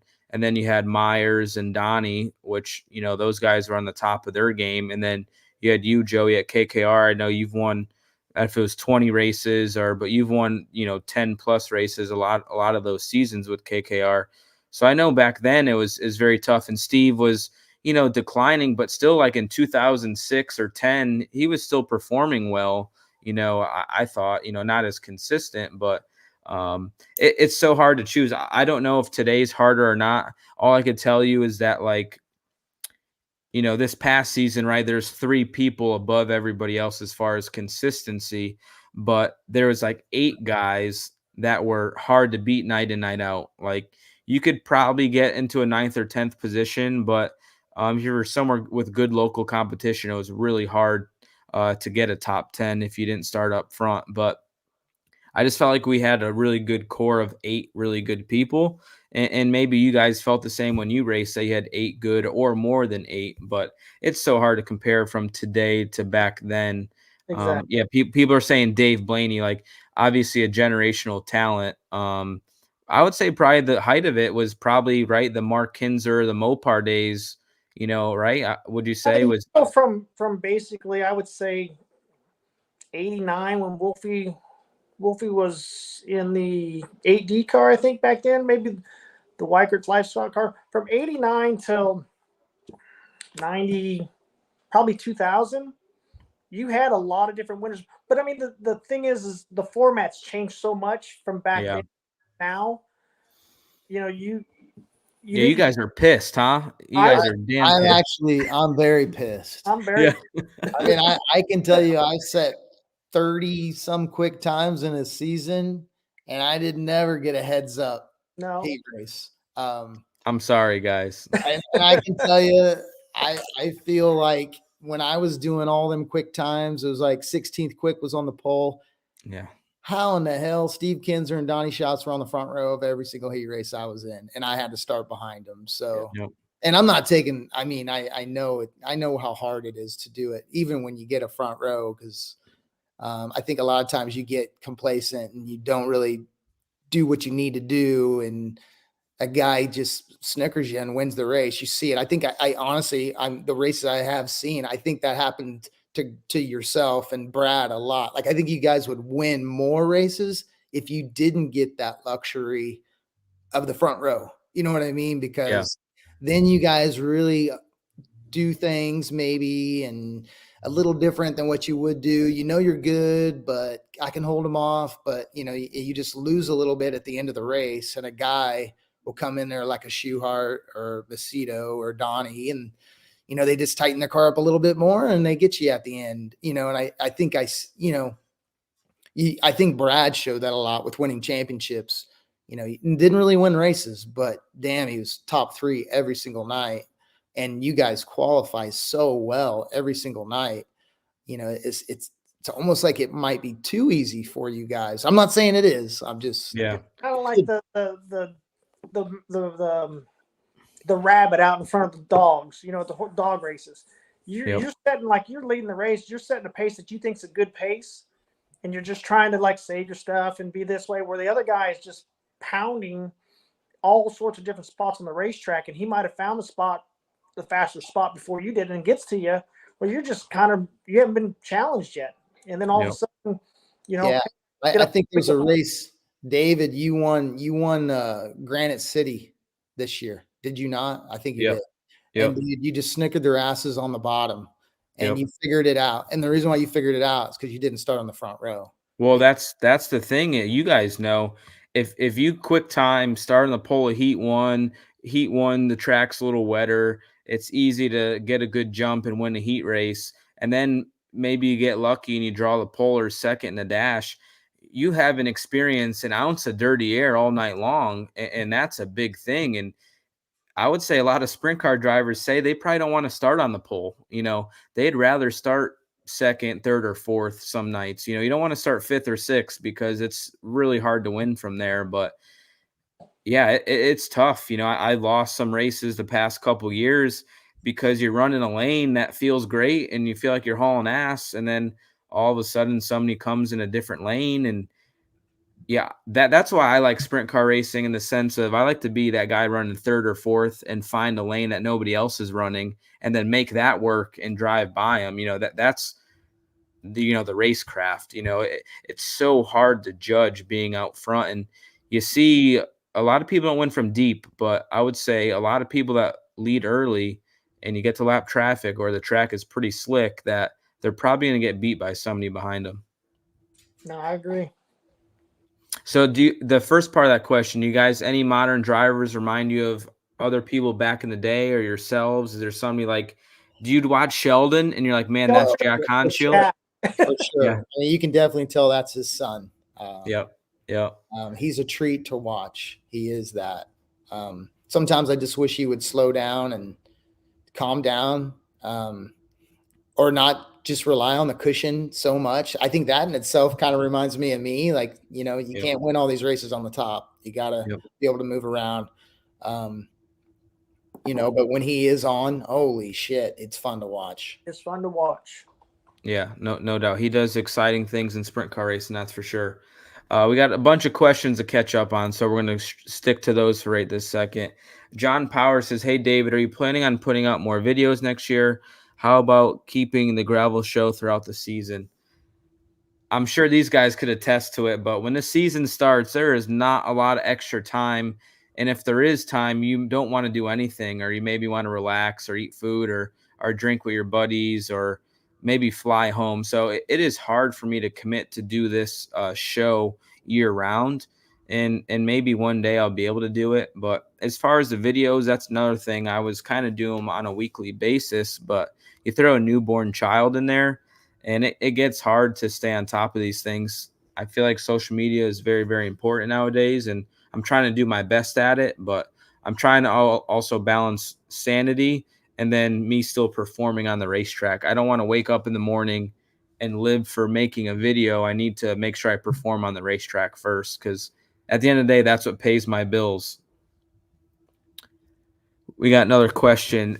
Dylan Terry Photography. Being from New York, a track everyone misses up here is Rolling Wheels. I know all three of you guys raced there. What was your thoughts on Rolling Wheels? Paul, I'm assuming, was a fan, too big for sprints. I'll let you guys go first, and then I'll react from you. Rolling Wheels is probably one of the nicest tracks they had in New York, to be honest. Like I've always said, anything's good in New York besides the Yankees. And Rolling Wheels was probably one of the nicest tracks they had there. So I don't know. I mean, I don't know if the racing was ever good. I was always racing, so I never watched a race there. So I don't know. I just can't believe Paul set that time at that track. Yeah, exactly. I mean, holy shit. I remember watching Donnie shots with 2 left rears on there because it's so slick. Yeah. I mean, dirty. Yeah, I never, ever imagined that you'd see a sprint car go that fast at that track because it definitely didn't have the surface to do it. But that night it did. Definitely. Yeah, I would say Rolling Wheels was definitely big. That's where I had my first concussion. It had to be, of course, my first year in racing. I had a guy spin out in front of me down the backstretch, and I hopped his front end, and I flipped my ass off, and definitely had a concussion that night. But, you know, you guys haven't been to Weedsport since it's been redone, but no doubt Weedsport is the nicest track. I've been there. Weedsport is it's probably the nice track. Odd shape, fun to race on, though. Gets so slick. But as far as like the facility, right? Every New York track was a 1920s fairgrounds track, and the bleachers are still wood, and you know the lights barely work, and there's water leaking out of the wall, like at Middletown that one time. Orange County like that. No, I'm not talking about. I'm not talking about Rolling Wheels. I remember Middletown; it was leaking water out of the front stretch wall. That's Orange County? Oh, it is. Okay. That's where we ran across the racetrack all night long. Yep. You guys were all there. That was, but you know, Rolling Wheels was always fun for me because I could be at home that night after the races, and it was fast, and not a lot of cars went there. So there was really only, 24 or 26 guys that went. So it was an opportunity for me in the 89G to make a outlaw show and try to contend for a top 10. So I always enjoyed going there. All right, let's keep her rolling. Joe says, Paul and Joey, what is your favorite piece of memorabilia that you have from your careers? Joey, I think Joey's got 1 or 2 pieces of memorabilia. Yeah, Joey's got from my career. Well, I think it's just a piece of memorabilia, so I think it could be from anywhere. Oh man, I have them helmets there are my dad's. I think they're pretty damn cool. He didn't have a Hans device, right? No. No, see that leather mask? He had that. Crazy. Anything I could have on my dad's, because back then, them old time guys, they get like one helmet for 5 years, and they didn't keep nothing and didn't care, or they gave it away. So anything that I got on my dad's, I think I got 1 suit and 4 or 5 helmets, and other than that, it's gone, it's trashed. So anything of his, that's mine. Joey, I know you have a massive helmet collection, but it's probably hard to pick one. But what is one of your favorite helmets you have in your collection? Favorite helmet in my collection? Oh man, I don't know. I was Stanley. Well, Robbie Stanley definitely is probably one that I mean, for me, it's a top 5 for sure. I mean, I got a lot of. I mean, I don't know. I honestly don't know what would be one of my favorites. Do you have a Mario Andretti helmet? Yes, I do. And an AJ Foyt? No, I do not. Oh, not an AJ Foyt. I don't have AJ Foyt. I have Mario. I have Al Unser. I have Al Unser Jr. I got Gordon Johncock. That's probably all I have for IndyCar guys. What's that? Got ponchos? No, I don't have poncho. I thought you did. I got Sheldon Kinzer. I don't know. I got Paul McMahan and David Gravel. Yep. How about that? Got a Huh? Jan McMahon helmet. I got a Jan McMahon helmet. How many people can say that? No, I have a pretty good helmet collection. I'm pretty pumped that I have it because people come in my shop and it's definitely something that you pay attention to. So it's pretty cool. I haven't been to the new shop. I've been to Rico's shop, which is obviously your old shop, and that's where I saw your collection back then and when I gave you an 89G helmet back in the day. But I definitely got to check the new place out sometime. Yeah, I mean, that's another thing. I mean, I didn't talk about that. I mean, Rico Abreu has done a lot for me. When I decided to quit racing, he moved his whole race team to Indiana and leased my shop. And just it's like anything else. The security of having somebody leasing your place and knowing they're not going to leave and they're financially able to, commit to you and be there for a long time. He's done a lot for me. And I appreciate it because having him there has allowed me to do other things. And I don't have to worry about leasing my building out or dealing stuff like that. So he's been a godsend for me. So Paul, you had time to think about it. I would say my coolest thing I got is I got my grandfather's uniform from when he raced midgets. Okay. Wow. What years was that? Oh my God. 75 to probably 78 around there. That's all I can remember, at least. I know he raced after the war and whatnot, and raced quarter midgets or micro midgets and stuff like that. But yeah, my grandfather's the one that got me, was my car owner when I was growing up racing quarter midgets. So that's probably the most special thing I got. I'm proud to be a quarter midget alumni with you, Paul. I feel like that's why we were good qualifiers. I don't know what Joey's excuse was why he was a good qualifier. I don't know. You guys make me jealous. Ass. What? He had Papa Joe telling him how to get around the racetrack. I don't know about that. I don't think my dad, he sucked at qualifying. My dad was right, just on your ass. I mean, Joe. Oh, yeah. Riding my ass for sure. Yeah. Yes. Yeah, dads will do that. That's for sure. They will. Still does. All right, we got more questions. Joey, I hate that we don't have videos of it, but my favorite one of yours I saw in person was at US 36 versus Herrera and the 2-car. Your memories. Was that race that was wetter than hell and it was rougher than hell? No, actually I won that. That was the race I think you're thinking. That was Jason Johnson. Okay. Me and Jason Johnson. It was so heavy and rough. But no, Herrera's was actually a good US 36. It was slick to a curb, but still, even when it's slick, dude, you're hauling ass. So, yeah. Yep. Actually, I think I got Herrera right at the end, like coming to the checkered. So it was just a good race.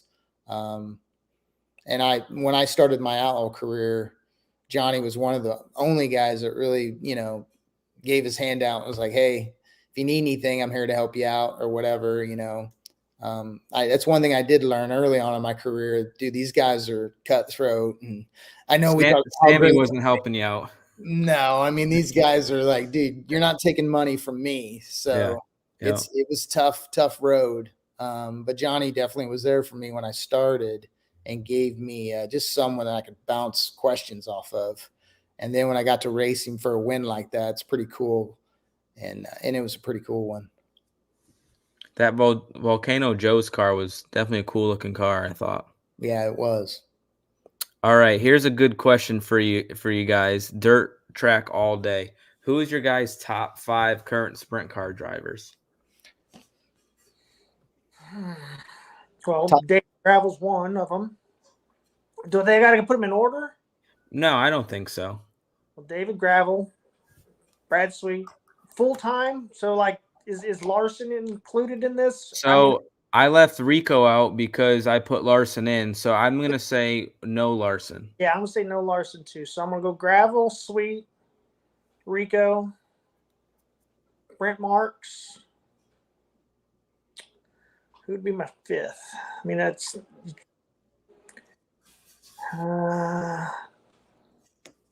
top 5. I would shit. That's toss up between Carson and Logan. Really, I mean, it's Yep. I don't know. I mean, that's a toss up. I give you 6. I mean, I think you got to put Shoehart in there. Yeah, that's what I said. I mean, Well, and you got to put Donnie in there. oh, I mean, yeah, I forgot about I'm that. not nothing against Brett Marks. He's a badass too, but I'm going with Donnie. Let's hear yours, Joey. Well, I'm taking Sweet, Yep. taking Gravel, Yep. taking Logan. I'm taking Schatz. Yes. Yep. And I got one more. Yep. I got some pissed off grandkids. Well, maybe that is Brett Marks. You got Macedo. You got, Brett Marks, Rico. Yeah, Rico. Dude, Rico. I'm not even in my game right now. When you get you get thrown on the spot. You just I It's know. hard. It's hard. Rico got pissed at me because I didn't pick him. I told him, that's the thing, top 5 current drivers. So is one season get you in the top 5? Like, I guess those rankings change. If it's just one season, Rico's no doubt a top 5 guy, in my opinion, from this past year. Like that's what you got to put it. Is like, is it from last year? Is it from the last 5 years? It's hard to put somebody in that category. Like Donnie hasn't won the races that he's accustomed to winning, but he's still winning crown jewel events. Like he still won the Kings Royal this past year, and he still won the Knoxville Nationals a couple of years ago. So it's like, yeah, he's not winning championships right now, but when the big money's on the line and all the stars are on, he's still there. Yeah, no, I agree. We're going to keep it rolling. Caden says, David, what did the crew say when you went to the porter potty during the million at Eldora? When I got to pee, I got to pee, and there was a red flag or pre-race. I can't tighten up those ratchet belts tight when I got to pee. My bladder is going to explode. So I didn't care if they hated it or not. I was going pee. I've done the same thing more than one. When you got to go, you got to go. Jake says, apologize if this question has been asked already, but what do you guys like about sprint car racing today, and what do they miss / wish was changed? What do I like to do? Well, right now I like what you guys have for a format. I mean, looking back for us, I wish we had that format. I think your format is more friendlier. Yeah. I think it definitely suits the travel and the amount of money you guys spend. I like that. But like I said earlier, I think it also can cost you wins at the end of the day. Some guys can just hit on something and you get snookered at the end. But I do like the format today better than what we had. But I don't know. Dude, I'm a truck driver, corn hauler now. I don't know. What's the deal with the farming? Did your dad always do that and you help out? Oh, no, nothing. When I moved out in the country, and all these farmers were needing help, and I was like, man, I want to help them out. I want to do something purpose. And luckily, I was able to buy a truck and a trailer, and shit, I get farmers calling me all the time needing help because they can't find anybody who wants to help. So I just do it for the harvest. I don't do it full time. And I since we own enough property, I got a LLC farm. So Saldana Farms is what we are. And you get some tax breaks and stuff. It helps out, but it's something I wanted to do to give me something of purpose. And I love it. I really enjoy it. I could say I would never see Joey Saldana being a farmer from when I met you. Yeah. Oh, yeah, no. Hell no. Truck in, and he drives the truck out. Okay. Yeah, they load me up, I drive it out. Yeah. Oh, truck driver. Okay. Yeah. Thanks, Paul, for clarifying that. Yeah. That's funny. Let's see. Do we got any more questions here? All right. No, we don't have any more questions, which is fine. We'll let you guys going soon. I just had a couple more topics. Joey, your kid racing, right? Paul has a son, but he doesn't race. I feel like he could be a personality or a B-Walks in the sport. That's kind of the gift of gab. And then Joey, your son's racing, you're telling him to go to college and not just rely on racing 100%. How has that been? Obviously your son got injured once already, so that was a scare for mom, and I'm sure she probably doesn't want her kid racing. So like, how do you balance watching your kid race, safety, right? Your wife probably telling you not to do it, I guess, how is all that perspective now that you're the one watching the person out on the racetrack instead of, vice versa? Well, he did. He got injured pretty good in a micro, broke his back, and that, I mean, you have never been hurt that bad, but I mean, I have. I broke my back. I remember the Travis Rutz wreck at Okay. Terre Haute. Well, you know what I mean. So when Yeah. me, like when I was a professional and I'm doing it for a living and I get hurt, I know, hey, it can happen. But when you're learning and you're growing and you're trying just to be a part of the sport and just learn the ropes of being a race car driver and you get hurt, honestly, if I was him, I probably wouldn't race again. I would have quit. I mean, because I know how hard it is to get yourself to want to strap in and race these things. And the cars are hard enough to drive that, you can't ever think of getting hurt, or you might as well never get in one of these. Yeah. So he was like, no, I want to do it. So I don't want to not give him the opportunity. My dad gave me an opportunity and it paid off for me, but I also know that he's way smarter than I was. And he needs to go to school and at least have something to fall back on. But I never had that. And I feel like you need that in today's world because, I'm not going to fund his racing career. I'm not Rick Hendrick. I'm not someone that's going to be able to provide him a race car for his career or for his life, so. Yeah. But I want to do whatever I can for him because I love racing. I love what racing did for me. And I don't want to not give him that opportunity that was given to me. So that's kind of why I do it. If it happens for him to be a David Gravel. If not, there's no shame in that. We go to the races and I tell him that all the time. I mean, to me, Cole Duncan is a prime example of that. I think he's a badass. I think Cole Duncan can be David Gravel given the right opportunity. Yeah, it's going to be tough for Cole Duncan, but given the right circumstance, he could win an outlaw show. And he's he's graduated from college and does his thing, and he is who he is. And you just got to find out what kind of driver you want to be. I mean, obviously, to be a committed driver like yourself, that's different. I mean, you got to really be in it 110%. And I mean, you're going to find out. I mean, now that you have a growing family, I mean, you're going to have to sacrifice a lot, and you got to have people willing to sacrifice for you to do what you want to do. And I don't know where Reese is with that, but I just want to be the guy that at least do what my dad did for myself. What's up with the smallest one? Is it Ray? Is it? He wears me out. I said, shit, he wears me out. Reagan? Yeah, Reagan. One day he's a race car driver. Next day he's the next wide receiver. Next day he's Pete Rose. I get it all. He's a badass. He'll tell you he is. He's a great kid. Reagan, he's just, he's the child we didn't think we were going to have. Him and Reese are 7 years apart. So he's pretty, I get to enjoy him when I didn't get to enjoy Reese at that age. So I'm blessed to have them both in my life. I guess for you, Paul, did Braden ever attempt to race quarter midgets or anything back in the day? Yeah, Braden raced for a little bit, but it was one of them things that I couldn't be there. Yeah, it's hard. He didn't want to do it without me. Mm-hmm. He tells me when he's about, I think he was 18, he says, Dad, I think I want to race.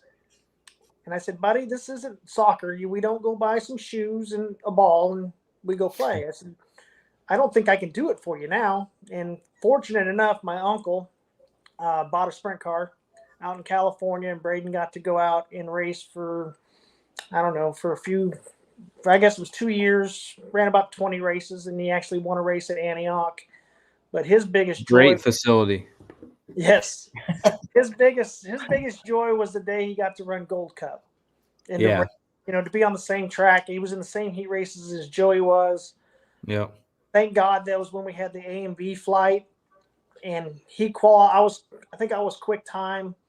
So, and Braden was an odd, my brother was an odd, and we were all three going to be in the same heat race. And then Tyler Walker forgot to go to the scales, so that moved Braden over to a even. And that was the first time I ever got to watch him race. So, Oh, okay. Wow.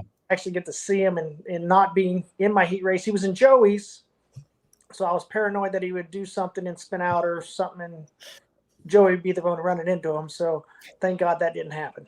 I remember he won that race, and I remember him at Chico. I remember all that correctly. To go back on the Cole Duncan thing, I raced quarter midgets with him, and I believe he ran Stanley chassis, which was Robbie Stanley chassis back then, and always loved Rodney Duncan. What a great dude, great family. And when anybody ever calls and they're looking for a driver, that's somebody I always tell, Cole Duncan. But, the point of his life now, he's married, has a good job, I think has a kid or a kid is on the way.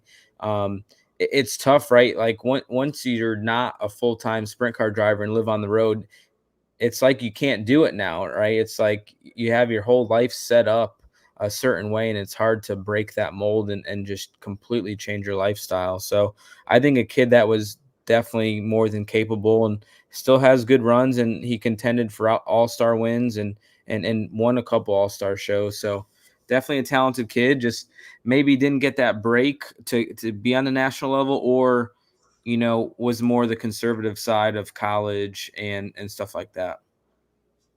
Yeah, I mean, definitely. I mean, this, you sit back, you look at guys like Kyle Hurst. He came out and had the opportunity to do it, and he says it wasn't for him. 1 week or 2 weeks, he was back home. He went back home. So the road life for being an outlaw is not for everybody. So, Cole had a good situation where he still makes a decent, it's basically a very good side job he's got going on, where he gets to race and makes some cash, and he goes to work. So yeah, I know when I was racing out in California and had a job and got to race on the weekends, I only got to race 30 times a year, but it was good side cash to have. So if that's something you're good with, why leave it? Why go try to beat your head against the wall to be something that you really don't have the passion to go do? Yeah. 100%. So this guy's been blowing up the chat. He's posted about 20 times. Says, can you ask if either one of them has junked each other? Oh, I jumped Joey. Yeah, Barry Jackson wanted to beat my ass. Joey wanted to fight me. Was it Peevely? No, what Peevely? It was Edmonton. Oh, Edmonton. Okay.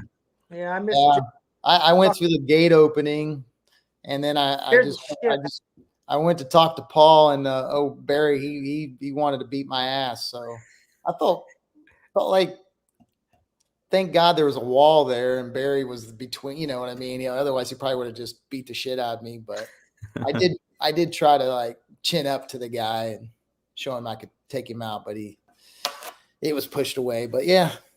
Paul, I'm sure I hit Paul though, dude. That's one thing that I think. I mean, I'm sure we have more, but I mean, that's I know in racing, that's the one thing that I can say that's really hard to do is separate racing and friendship. Yeah. And luckily, our wives were good friends, so we were kind of like forced to. At least I was that, dude. Wives don't force you to do anything, do they? Bullshit, dude. You want to live a decent life, your wife better be happy. So my world with Jan and Shannon was, separate the racing because we're friends, and we did it, and we did it for a long time and still do it today. Yeah, that's cool. That's rare. It is hard. I feel like I'm pretty good friends with Brad Sweet, and obviously we've raced hard together for a long time, and got into it.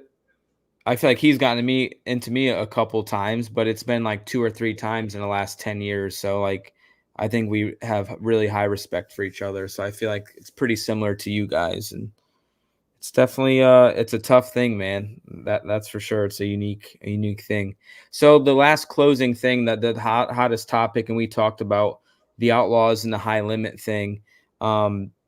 I think both series are going to have great rosters this year. It looked like during the PRI show that high limit was going to have a better roster than the Outlaws, but we obviously have Carson committing again, and and I'm hearing we're going to gain possibly 1 or 2 really good guys back on the Outlaw Tour. So I truly think the rosters are going to be pretty similar. But you guys sitting back and watching all this, just opinions. You know, a lot of news has been coming out lately. What do you guys have to say about it all? I'll let Joe go first on this one. I'll finish. I mean, I think it's awesome. Competition's great. It's going to make the racing good on both sides.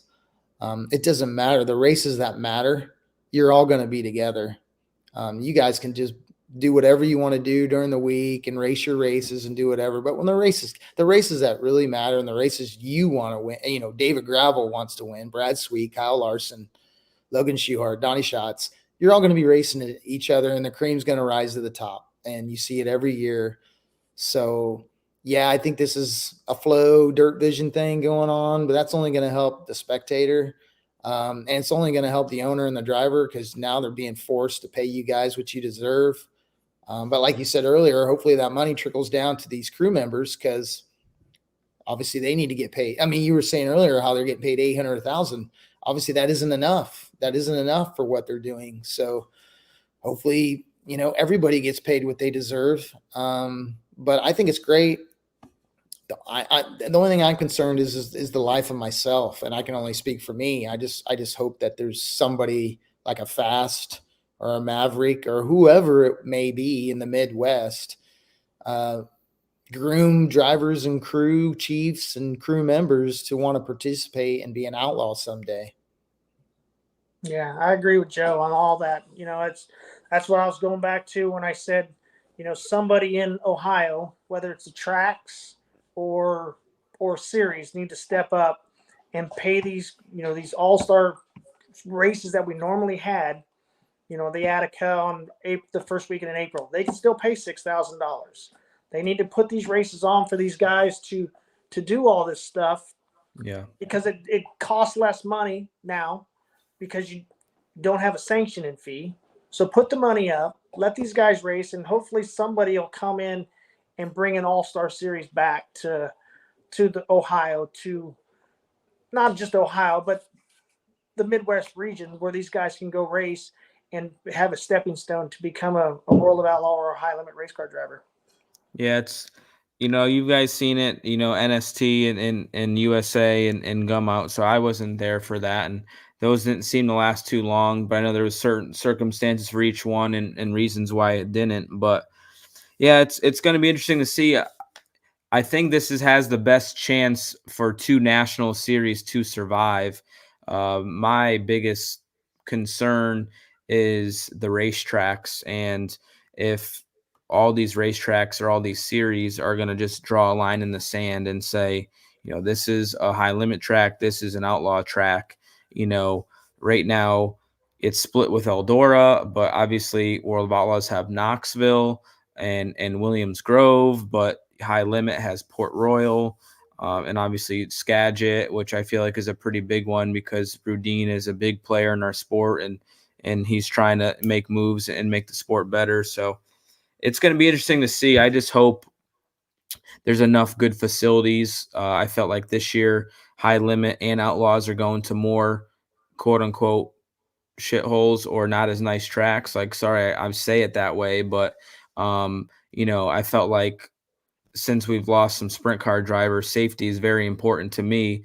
And I want to hold everybody accountable on the safety side. I understand it costs money to have nice facilities and everybody can't afford it, but I just hope we don't have to go to 20, 30 terrible tracks. Like right now, it's only a handful or a little bit more than a handful, but I just feel like safety is very important for me. And I just hope we don't get into a huge pissing match with racetracks. That's my biggest concern on the 2 series surviving. I agree with you, David, because it's basically, I mean, from me sitting back just looking into all this, because I don't know the details of nothing.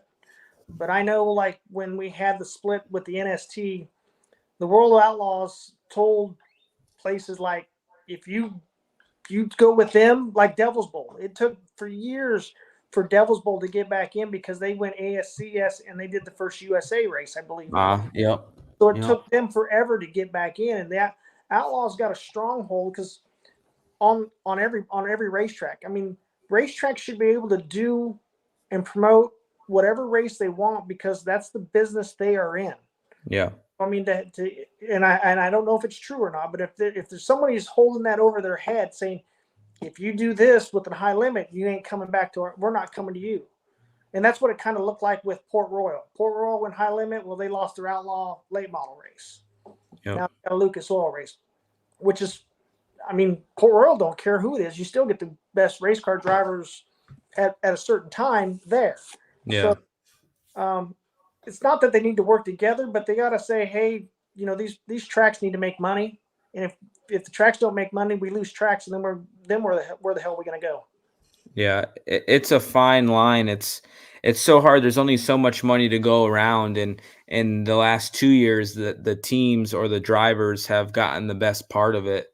But I know a lot of times the tracks don't really benefit from it. You know, the top tracks do, like Eldora and Knoxville, but a lot of tracks aren't getting streaming money, or they're co-promoted, or promoters come in and the tracks don't get to keep a lot of the money from these successful events. So, over the years, and Todd's been, teaching me a lot about the business side, and I get all facets more today than I did 5 years ago. And I don't know everything at all because I haven't done it myself, but it's going to be tough for the money to be used wisely across the board. You see the Dirt Vision tracks with Sharon and Attica and Knoxville and Williams Grove and Huset's, right? They have like their cluster of full-time tracks, and I'm not sure which ones are all flow, but I'm guessing obviously Chico and Port Royal are, but they probably have their weekly tracks as well.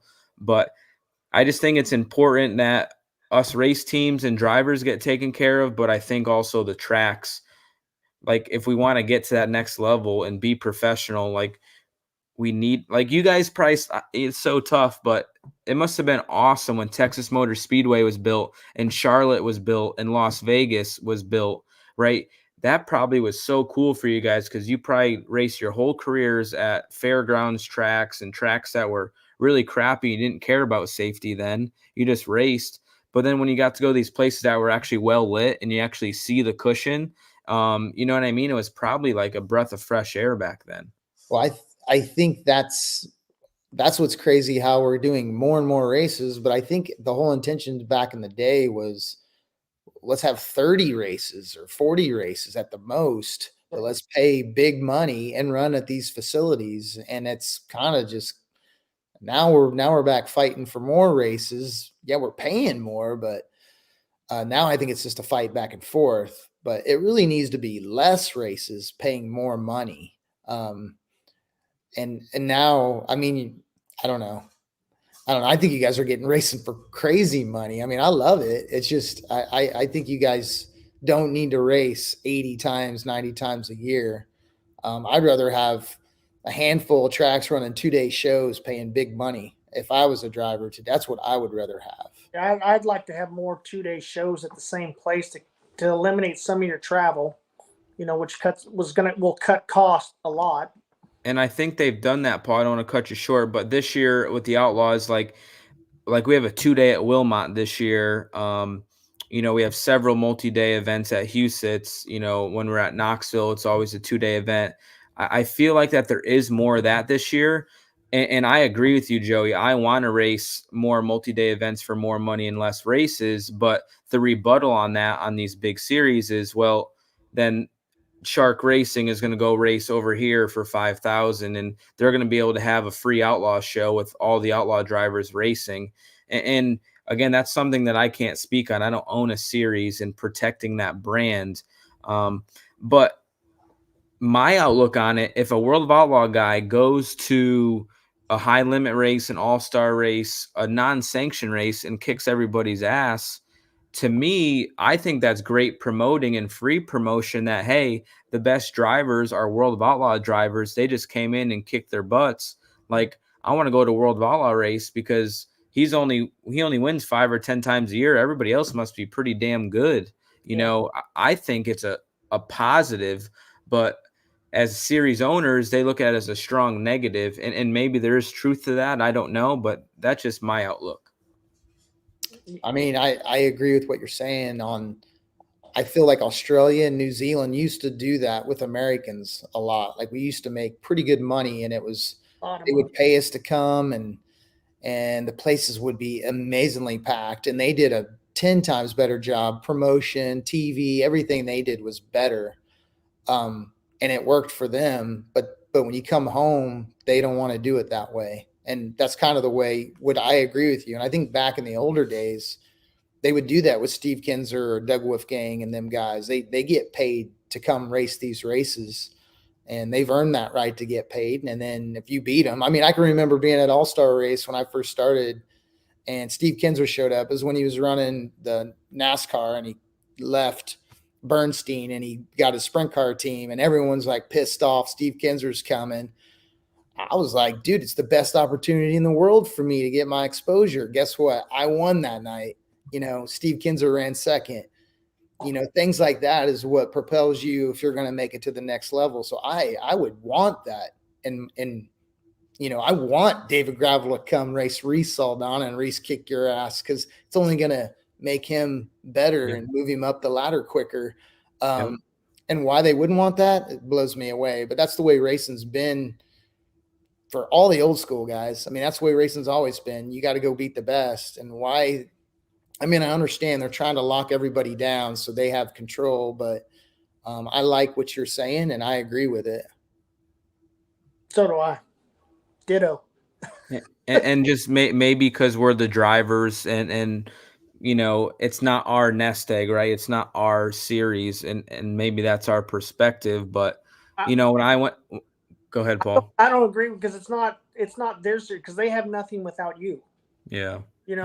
That's the thing, is it's a marriage. It's a mutual thing that you guys got to do together. It's between the owners and drivers and the promoters, or we're not promoters, World of Outlaws, because one can't do it without the other.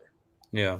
So you got to figure out how to make it work the best, and the best way for everybody, but it's got to be good for everybody. But same sense, they can't strong arm or bully you in to make you do something, because I mean, I heard a lot of different rumors last year about the owners meeting. They had this lawyer come in, and no teams came in and try to strong arm the Outlaws. Well, all that does is piss them off and tell you to go pound sand. Yeah. So there's got to be a mutual communication and mutual agreement amongst everybody, because nobody's more important than the other, and you all need each other to do what you want to do. Yeah, you definitely need everybody. You definitely need teams, car owners, drivers, and a series. Like for me, like telling Brian Carter, I thought it was awesome, right? All the Outlaw guys stole all the money that were non-Outlaw races. Gio won the 50,000 at Lakeside, Logan won the $1 million, and I won the 50,000 at Lernerville. I think that just shows you, when you go and take money from another series, that's money you didn't have to pay your World of Outlaw team. 50,000 or Logan the $1 million. I mean, that's life-changing for Shark Racing, so I just thought it was cool that all the World of Outlaw guys won all the biggest money races that were, non-sanctioned World of Outlaw races. I thought that was a testament to how good the World of Outlaws is. The best of the best. Yep. All right, guys. Well, we're perfectly at 2 hours here. So I know, Paul, you got grandkids. Joey, you got kids, and you probably got some helmets to clean off over there. Got to dust them. I got to go watch Everybody Loves Raymond. He might still be on. You still work out a lot, Joey? Actually, I worked out today. I try to work out 5 days a week. Okay. I respect that. Because maybe Todd will give me a call one day to drive your car. So I got to stay in shape. But I haven't got a phone call yet. So I'll just keep going to the gym. Stay in shape and get on the iRacing rig. Oh, shit. No, it gives me a headache. I can't do that. All right, guys. Well, thank you very much. You guys have a good night. Have a Merry Christmas and a good holidays. I hope to see you guys around. And you too. Enjoy your family. Thank you, guys. I'll be at Chili Bowl this year. I'll see you there. All right. See you then, guys. Thank you very much. Thank you. Bye. Joey Saldana and Paul McMahan, guys. Give them a round of applause. Appreciate them coming on. Two guys that always, gave me respect, I feel, and was there if I had questions to lean on. Two guys that definitely accepted me with open arms. And I feel like some of the most well-respected guys that people appreciate. And yeah, I think that they're pretty big fan favorites. I did miss a question for Mitchell Arlington Real Estate. He asked, please talk about Donnie's struggles with the Ford with your experience. How hard has it been for him? Some act like he's forgotten how to drive. They probably have opinions and maybe close to me, but it's not just one thing. It's not just the Ford engine, crew changes, life changes, getting older, right? There's so many variables to sprint car racing, and changing from a Chevy to a Ford is huge. They had a different engine builder build those Fords in the beginning. Now they're done by Ron Shaver. Sprint car racing is really tough. When you break up that crew chief driver relationship, it is hard to replicate that. And, Donnie maybe is still as good as he was 5 years ago. But it's building himself up with his current crew chief, and not that Scuba is not capable. He's very capable, but building it up, throwing a new tire at us this year. There's so many variables that go into it. So I just don't think you can blame the Ford engine. Kerry Madsen won races with that engine. Zeb Wise is doing well with it. So it's one of those things. There's a lot of variables, and sprint car racing is very hard. But I'm going to end it here, guys. Thank you very much. I got to thank Marlowe's Metal Fabricating, Lake Home Retreats, PRI Show for all their help and support. We'll be back at PRI. Book your Airbnb with Lake Home Retreats. Need any metal fabricating in Dover, Pennsylvania, give them a call, guys. Thank you very much. I'm out of here. We will see you guys next week. Peace out.